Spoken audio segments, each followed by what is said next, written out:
Blackstone presents The Salzburg Connection by Helen Macinnes. This book is read by Robert Fass. To Gilbert, always. 1.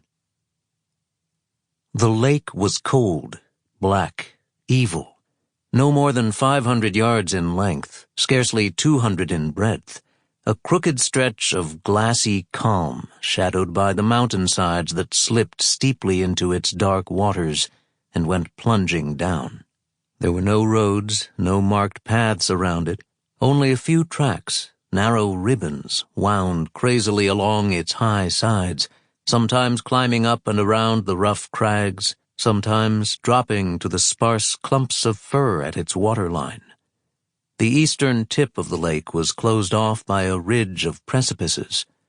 The one approach was by its western end. Here the land eased away into gentler folds, forming a stretch of fine alpine grass, strewn with pitted boulders and groups of moor firs. This was where the trail, branching up from the rough road that linked villages and farms on the lower hills, ended in a bang and whimper. A view of forbidding grandeur, and a rough wooden table with 2 benches where the summer visitor could eat his hard-boiled eggs and caraway-sprinkled ham sandwiches. But now it was the beginning of October, and the tourists had gone from this part of Austria.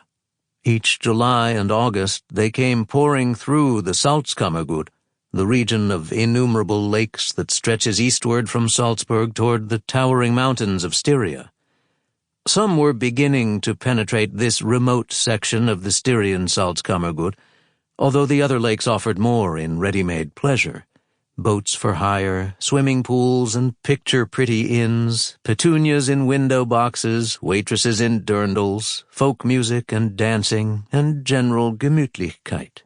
A few visitors lingered into September, and a few is just too many, thought Richard Bryant, as he came over the last rise in the trail and saw the dim outline of the picnic table near the edge of the water.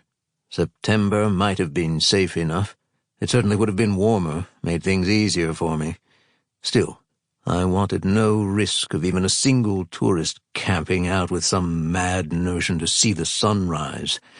This is one dawn which I would like to have very much to myself. So far, there had been nobody following. He had driven through the little village of Unterwald, his lights out, his engine running gently, and had left it as deep in its pre-dawn sleep. Sample complete. Ready to continue?